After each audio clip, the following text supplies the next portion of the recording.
Marcos 6, capítulo 6, versículo 45. Vou ler para poder adiantar, certo? Logo em seguida, Jesus insistiu com os discípulos para que entrassem no barco e fossem adiante dele para Betsaida, enquanto ele despedia a multidão. Tendo-a despedido, subiu ao monte para orar.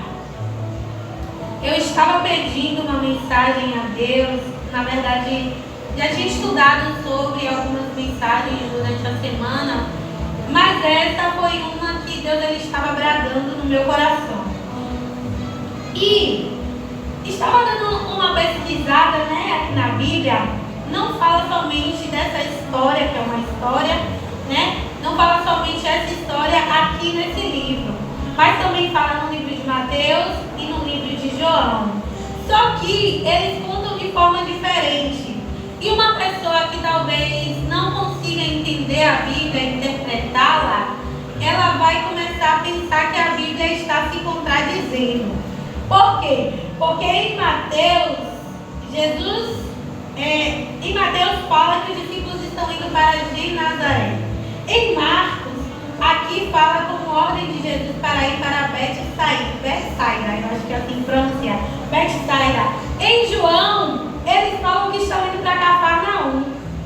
Aí surge a incógnita, por quê? Diferente, E se você for ler, é um pouco diferente. Mas por quê? Porque cada um que escreveu teve uma visão diferente daquilo que estava acontecendo. E em relação aos lugares, eu escrevi aqui para não esquecer, os lugares citados são regiões próximas, uma das outras, todas localizadas na costa norte do noroeste do Mar da Galileia. Genazaré seria o destino final dos discípulos. Betsaida era o ponto de referência que Jesus usou para falar com os discípulos. Já Cafarnaum era o rumo geográfico em direção ao qual navegava um barco. Então, assim, todos os caminhos que são citados dá somente a uma finalidade, que seria Genazaré. Então, os discípulos estavam sendo conduzidos a Genazaré, certo? E é uma história real, um milagre literal realizado por Jesus.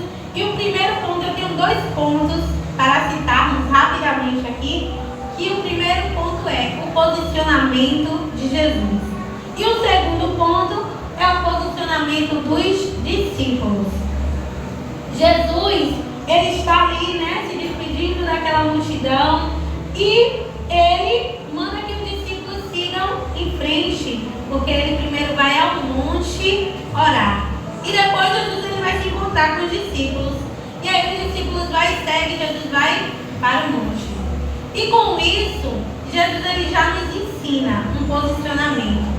Que ele, mesmo sendo Filho de Deus e ele sendo o próprio Deus, ele tinha necessidade de ter uma intimidade com o Pai. E hoje, na nossa vida atual, muitas pessoas estão correndo de ter essa intimidade com Deus. Talvez por falta de tempo, por conta de atividades no dia a dia. E aí a gente está se restringindo de ter essa intimidade. Mas o próprio Jesus, ele nos deixa esse legado. Ele era Deus. Ele precisava de orar? Na nossa concepção, não. Mas ele orava para nos deixar como exemplo. Por quê? Porque também ele era humano. Ele estava como nós neste mundo. Então, mesmo sendo Deus, ele orava, mostrando dependência total ao Pai. E se Jesus, que era o Filho de Deus, orava, quem somos nós para negligenciar a oração, o jejum, a busca a Deus? Se Jesus, que é Jesus, ele orava, por que nós não temos que orar? Então não tem outro meio de se achegarmos mais a Deus se não tiver a oração. E negligenciar é deixar de dar devida atenção, cuidado, importância a algo e alguém. Então, quando negligenciamos a oração, o jejum, a palavra, estamos negando a Deus. estamos negando a nossa natureza, a nossa natureza espiritual, que deveria ser voltada para Deus. E aí a gente passa a viver somente o quê? Na carne, né? E aí não dá, né? E o que me chama a atenção é que dentro desse texto, seguindo aqui, fala: ao anoitecer, o barco estava no meio do mar. Jesus se achava sozinho em terra. E quando chegou nessa parte eu me indaguei, porque Marcos ele enfatiza: Jesus se achava sozinho em terra. Aí eu fiquei assim pensando, olhei nos outros textos para ver se tinha isso, e não tinha. Marcos, pelos historiadores, né, não é a Bíblia que diz, mas Marcos ele tinha uma certa intimidade com Pedro. Os historiadores dizem que o que Marcos escreveu foi pela visão de Pedro, que estava vivenciando aqueles momentos, né? Então Pedro passava para Marcos e Marcos escrevia, mas isso não está escrito na Bíblia, é segundo os historiadores, né? Que dizem, que estudaram, né? E foram a fundo e chegaram a essa conclusão. Mas na Bíblia também tem dizendo em 1 Pedro, depois eu vejo aqui e falo direitinho para vocês, mas tem dizendo que Pedro ele chama Marcos de filho, o que nos faz indagar não, que nos faz pensar que de fato ele tinha uma intimidade com Marcos para isso.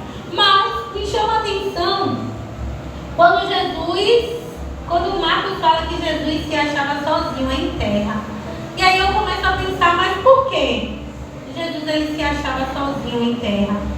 Jesus ele carregava uma missão que ninguém mais poderia cumprir.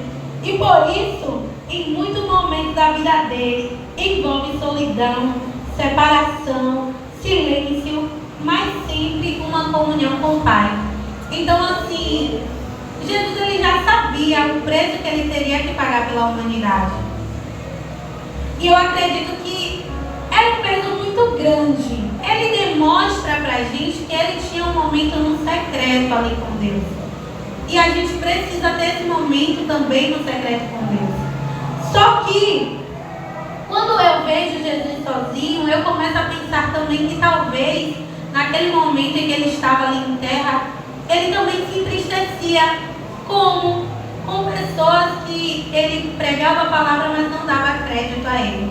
Porque muitas deram crédito, mas muitas também o lançaram pedras. Então eu acredito que ele estava com aquele sentimento, conjectura minha, com aquele sentimento assim, meu Deus, mas eu estou pregando a verdade, né? Falando que eu sou o caminho, que eu sou a verdade, que eu sou a vida. E o povo não está dando crédito. E assim também acontece conosco. Quando a gente vive um verdadeiro evangelho, como estamos vivendo? Porque eu tenho muita alegria de falar dessa igreja, né? A gente está trilhando um caminho perfeito, assim, sabe? A gente tem tentado de fato se santificar em Deus, e isso é lindo. Mas eu começo a pensar que da mesma forma a gente, quando a gente é espiritual, a gente sente, o mundo já nos incomoda. E aí a gente vai falar de Jesus para uma pessoa, ela não dá crédito. E a gente se sente como triste, abatido. Porque a salvação ela é individual. Mas nós queremos sim que o nosso irmão vá para o céu. Queremos que ele almeje o céu, que a gente vai também. E aí quando as pessoas não aceitam esta palavra, a gente fica cabisbaixo, a gente fica triste, mas a gente segue, né? Porque Deus ele nos dá força. Então Jesus, eu acredito que ele tinha esse peso, né? Do que ele teria que fazer pela humanidade. Não peso, né? Mas é um peso, porque, poxa, morrer pelos pecados de todo mundo é difícil, né? Mas ele morreu por mim e por você. E eu também fico nessa pensando que ele também estava triste com a humanidade. Como hoje também eu acredito que muito triste, né? Porque as pessoas não mudaram. Se for olhar no tempo antigo para hoje, você olha uma parte da Bíblia em Juízes, se eu não me engano, o povo comete o mal, aí para de cometer o mal. Aí Deus tem misericórdia. Comete o mal de novo, para de cometer. Deus tem misericórdia. Comete de novo. Aí eu falei, meu Deus, eu vou contar quantas vezes aqui tem falando que comete o mal e volta de novo. E não mudou. Porque estamos ouvindo a palavra de Deus, todos os dias as pessoas estão ouvindo a palavra de Deus e não se convertem nos maus caminhos. Então é muito difícil. Seguindo, ele fala,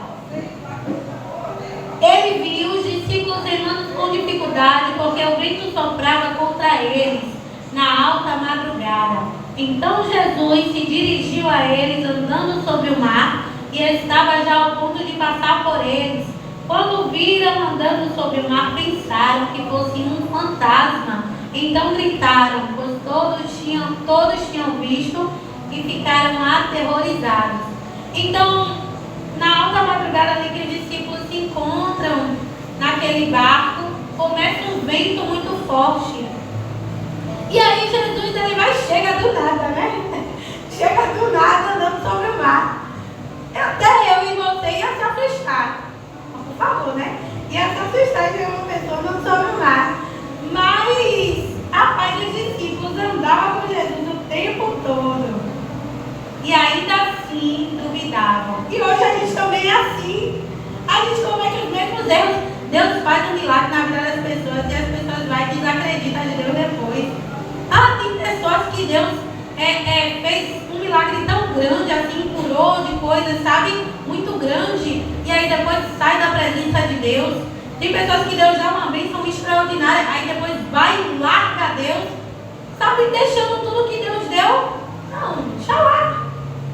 E meu Deus, eu não sei como é que as pessoas conseguem ser assim, mas nós somos seres humanos, eu também posso cometer esse erro, né? E aí Jesus ele vem andando sobre as águas e os discípulos eles ficam aterrorizados. E falando sobre tempestade, às vezes a tempestade ela sobrevém à nossa vida. Mas por quê? Por conta de atitudes mal pensadas, por conta de falas. Por quê? Porque o que a gente planta aqui, a gente colhe também aqui. Então, para tudo há uma consequência.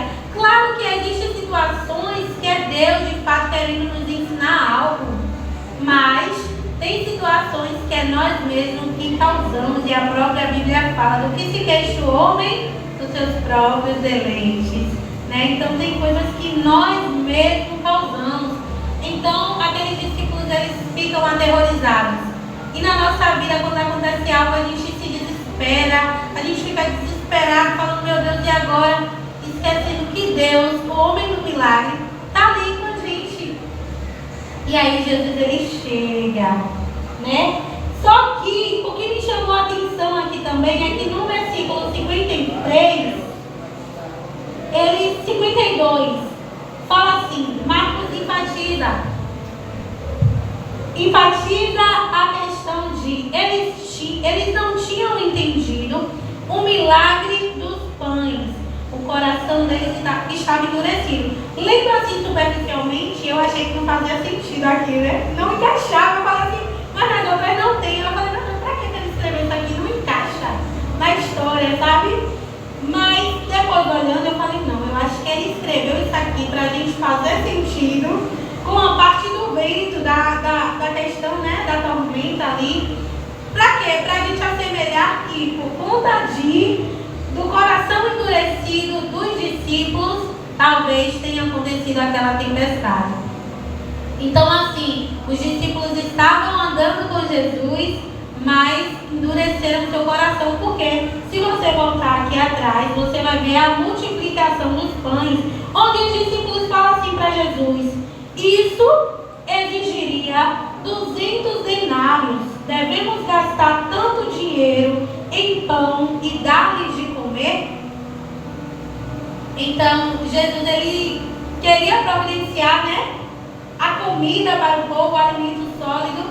E os discípulos simplesmente falaram para ele, manda ir para outra cidade para que eles comprem. E aí, então, ele endureceu o seu coração. Marcos fala aqui, por conta disso, por conta dessa atitude de Jesus, né, de ter abençoado o povo ali, com os pães e tal. Então, eu acredito que Jesus queria ensinar uma nova lição ali para eles, diante daquela tempestade. E Jesus, após todos, né, verem ali, ficarem aterrorizados, Jesus imediatamente diz, coragem, sou eu, não tenha medo. Então, subiu no barco para junto deles e o vento se acalmou e eles ficaram atônitos. Então, diante daquela tempestade, Jesus, ele entrou no barco e aquela tempestade se acalmou. E aí eu quero te fazer uma pergunta. No barco da sua vida, tem um espaço para Jesus? Por quê? Porque na nossa vida, enquanto estivermos em terra, infelizmente sempre haverá situações e às vezes situações desconfortáveis, mas que vão nos ensinar algo. Mas a questão é, será que estamos de coração aberto para que Jesus entre na nossa situação e dê um basta? Será que damos total legalidade para que Jesus entre na nossa situação e fale assim, não, agora acabou, agora minha filha vai ficar aqui na bênção, acabou essa prova. Então isso só depende de nós, de abrirmos o coração para Deus, de nos doarmos de fato para Ele, para que Ele venha fazer um milagre para as nossas vidas. Amém. Amém. De momento contrário, nem toda tempestade é a ausência de Deus. Às vezes é onde Ele vai se revelar com mais poder. Então talvez essa tempestade que você está passando na sua vida é para que algo maior aconteça na sua vida. Glória a Deus. Então creia e acredite, continue confiando em Deus de todo o seu coração. Sabe que Deus transmitiu ao meu coração, que Deus fala também ao seu coração, né? E amanhã tem ciclo de oração. Venha para o ciclo de oração, amém? Glória a Deus. Quando estiver frente ao mar e não poder atravessar, chame esse homem com fé.